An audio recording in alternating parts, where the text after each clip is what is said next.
More than 50,000 exhibits are temporarily housed in this old tobacco warehouse in Victoria Docks.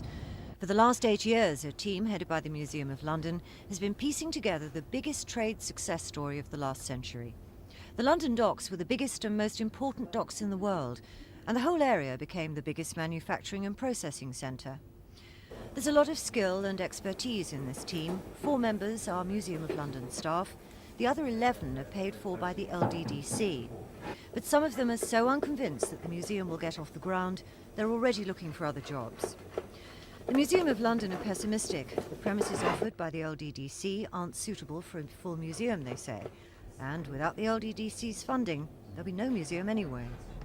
We want to do a museum which will put back that part of London's history, allow people to understand why Docklands is such an important place historically, and what it has to offer for the future. For their part, the LDDC say the £1 million they've put in so far was to help pay for putting together the collection. That's now been done.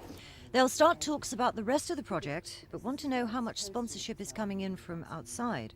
The first stage of getting a museum open is A, having a good story, and B, having some good artefacts. Well, we've got both of those. So now what we now have to concentrate on is, if you like, the boring administrative stuff about a financial viability study, about a concept study, and about plans for making the thing happen in a space that will get planning permission for public visitation, which this building would not.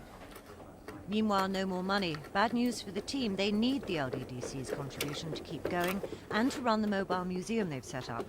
Without it, they don't believe the story of the docks past will find a proper home in the docks' future. Tricia Ingram's Thames News.